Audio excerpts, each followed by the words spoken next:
Hey everybody, and welcome back to another episode of Big Blonde and Beautiful, the podcast. If you're new here, I'm your host, Kara Howie, and each week I pick a piece of media and I talk about the fat representation in it and whether or not I think it's positive or negative.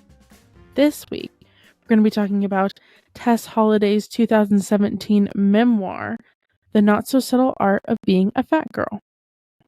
But before we get into that, I wanted to talk a little bit about some of the stuff that's been going on TikTok with a little man named Leo Skeppy. Normally I film very much in advance for these things, but this one I'm filming pretty close to editing and publishing, so let's talk about some current events, baby. Leo, in the past couple weeks, has said some fatphobic things. In case you don't know who he is, like me, I literally didn't know who this man was 2 weeks ago, and I wish I could go back there. But guess what? I can't, and now you can't, because you're on this journey with me. He's a TikTok creator. He focuses on fashion, lifestyle, and fitness, which the fact that his platform is partially built on fashion cracks me up, because I looked up pictures of this man.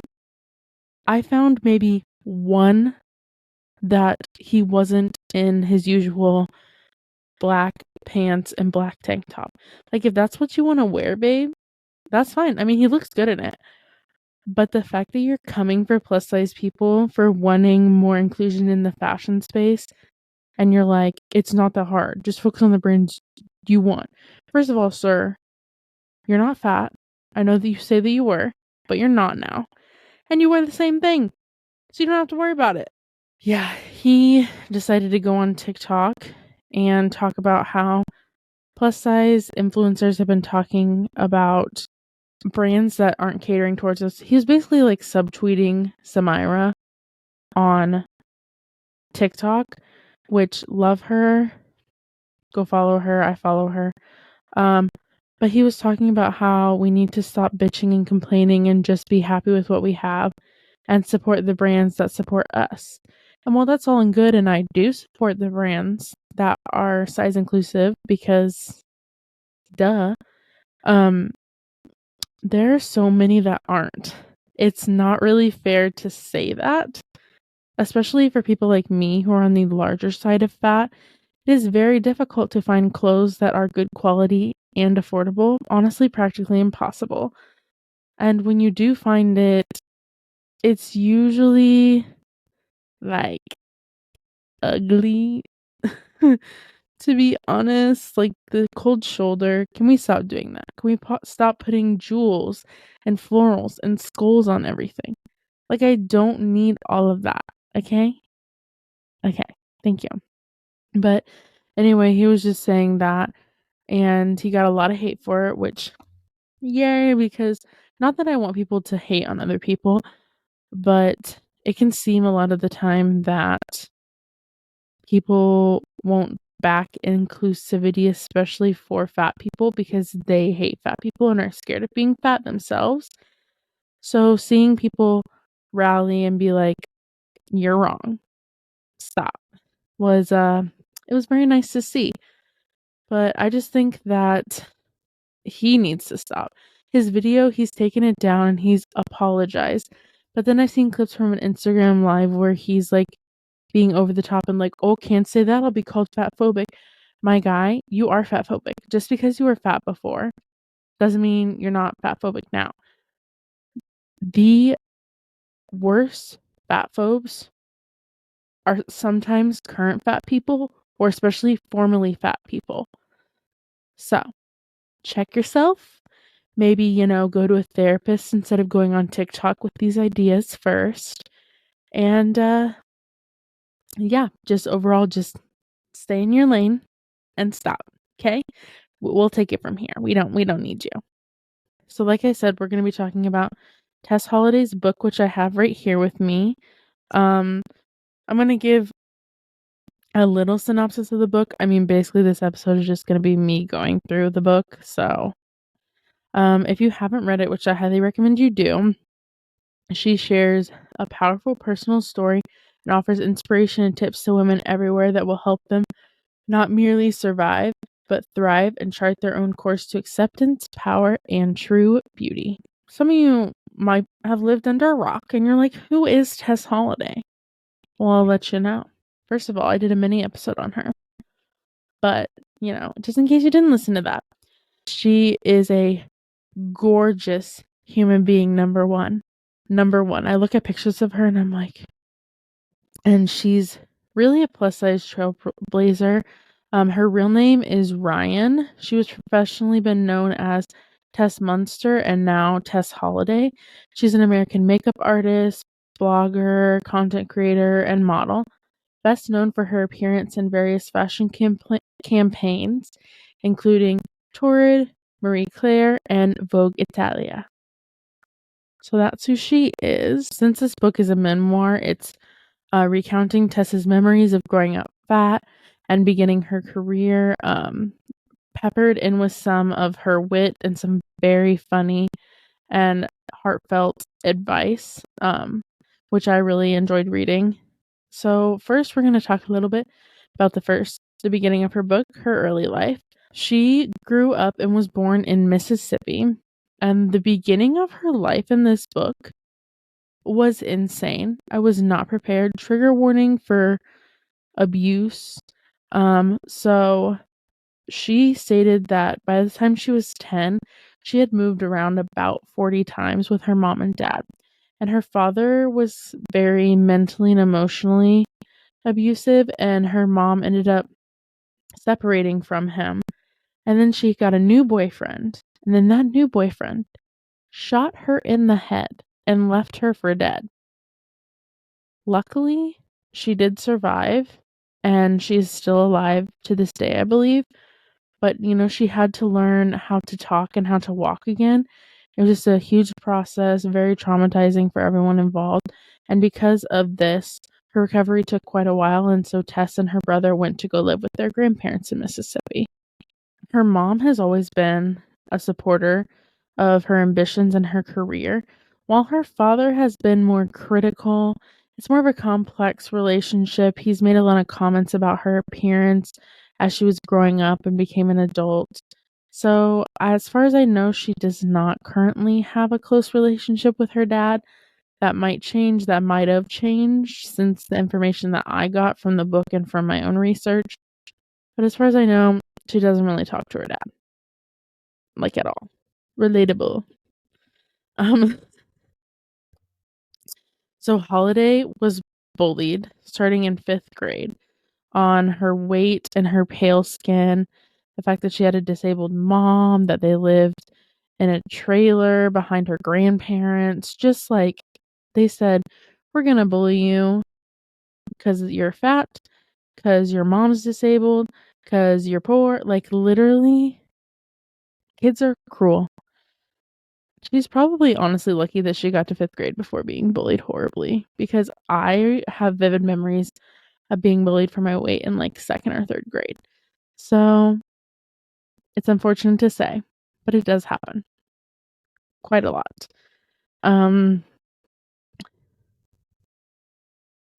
Near the end of her time in primary school, high school, the bullying became too much for Holiday, and she finally decided that at the age of 17, she would drop out of high school and earn her GED. After that, she relocated to Seattle, where she stayed for 2 years and worked as a makeup artist, hairstylist, and creative director at fashion shows. Then she became pregnant. Like, a lot of stuff happened while she was in Seattle. She was living with a friend that she'd made and their family, and they were very kind, but she knew like she was kind of overstaying her welcome.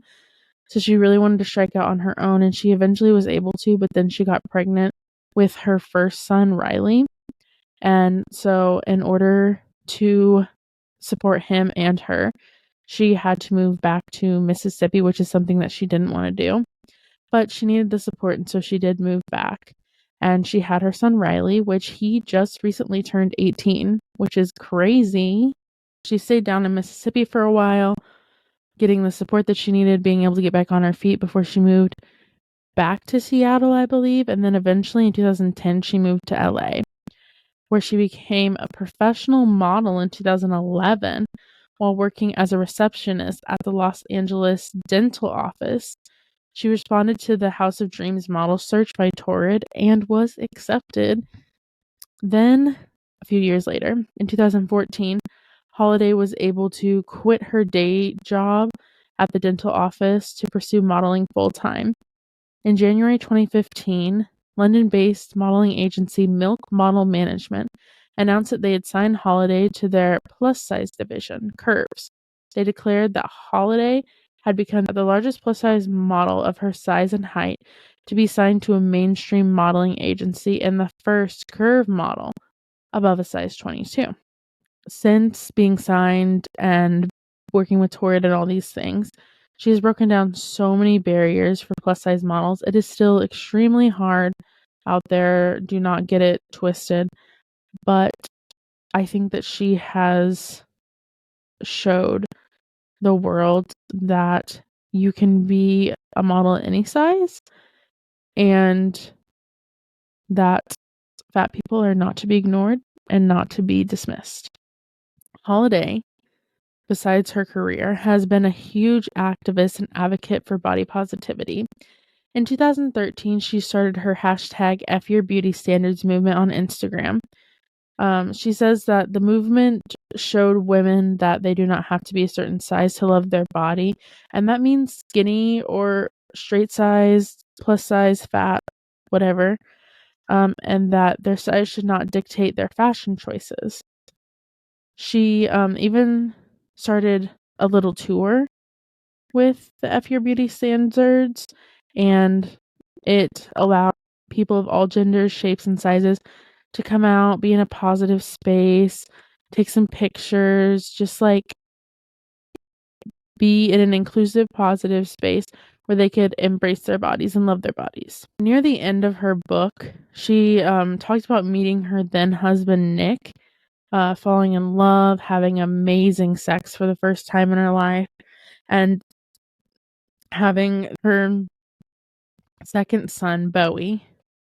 Since the release of the book, Tess and Nick have divorced her, citing that the relationship was abusive, which is really unfortunate because in the book he's painted in such a nice light, and I just hope that she finds who she's looking for because, companionship is nice. Being single works too. But hey. Overall, I think that Tess's book shows a quick glimpse into the life of someone who has struggled with not only loving and accepting their body, but bullying, online threats, discrimination in the workplace and entertainment industry, abuse that she witnessed and endured in her childhood and adulthood. And it just paints this picture of a very strong and determined woman. I really hope that this episode that I'm doing does this book and her justice because there's so much in the book, like so much goes on in her life that it's been really hard for me to try and recall it all while I'm talking. So I really hope that I've done my best. Fingers crossed. And she continues to model and be very active on social media. She even called out Leo Skeppy on TikTok like a week or so ago. And yeah, so definitely go follow her because I love seeing her content. She seems like such a fun and sweet person, She has overcome so much and continues to overcome so many things. And unfortunately, I listened to some interviews with her and she talks about how she is so tired of having to talk about her body with everything. And I get that. Some days you're like, it's fine. But then other days you're like, can the conversation just not be on my appearance for once? Can it just not? And it can be very, very frustrating for sure. So that's what I can best recall from the book. There are a lot of details that I didn't go into. She has this old boyfriend in her life that she had lived with, and things just didn't work out, but he's so amazing to her son, Riley, which I think is so great because being someone who has grown up with an absent dad, it is so important to have those figures in your life, whether they're your real parents or not. And the fact that this man took on that role without having to is incredible, and kudos to him. Now that I'm wrapping this up, normally I do positive or negative fat representation. It does feel slightly odd rating a memoir because, it's literally about someone's life. Like, how do you rate someone's life, positive or negative? But I think I would definitely rate it positive. I think that she's a positive influence. She's a positive person. We all have our days. We all have our moments. But overall, I think that she's great fat representation, and that this book is obviously very accurate, very raw representation, and it just shows her journey to where she is and where, from where she's been and where she still needs or wants to go. And I highly recommend supporting and following her and buying and reading this book. Hopefully she'll come out with another one, a few years down the line or so, because I'd love to read more about her life and her journey. Before we end this episode, I actually wanted to share some of my personal favorite tokens of advice that Holliday sprinkles throughout her book. She has like little excerpts with advice that she gives based on what she's talking about. So number 1, trust your instincts and advocate for your body. Let me tell you, that's a hard one.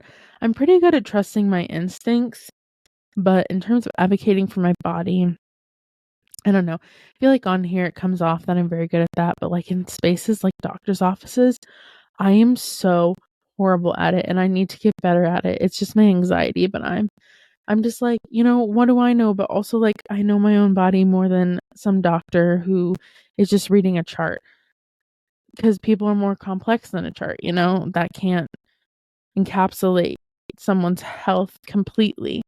So yes, trust your instincts, advocate for your body. Number 2, you're not too fat to wear sexy, skimpy underwear. Drape yourself in luxurious things, even if it's just for you. Number 3, fat people have sex. A lot of it. And it's really fucking good. Period. Number 4, a photo of a fat person enjoying their life is no more promoting obesity than a photo of Stevie Wonder is promoting blindness. I think that's my favorite one. Because it's just because people really love to say, you're promoting obesity. I'm like, I'm living my life. I just happen to document it because no one, like very few people my size, feel that they have the right to be in spaces, to live life, to enjoy life. So yes, I am documenting it.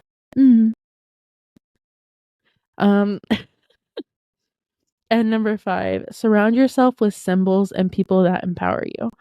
I think that's so important. They make like these potted and candles that are like the shape of fat people. They have stretch marks. They have cellulite. There are like trans ones where they have the scars from, oh my goodness, why can't I think of the name? From top surgery and things like that. And just seeing those things, I commented on one of their videos recently, like, what does seeing this art make you feel? And I was like, it makes me feel beautiful. Because when I see stuff like that, I'm like, wow, that's so gorgeous. And guess what? I look like some of that. So definitely surround yourself with symbols and people. That is so important. I have such amazing friends and family who support me doing this podcast and just support me living life and making choices that are best for me. And honestly, nothing can replace that. And I hope that if you do not have those people, that you are able to find them, maybe even through this podcast. Like, I can be one of those people. You can follow me and, start a rapport. Thank you all for listening to this episode on Tess Holliday's memoir from 2017. That's really all I have for this week. So please rate us 5 stars so that we can get pushed in the algorithm. Leave a comment. You can follow us on TikTok at bbb.thepodcast and Instagram at bbb.podcast.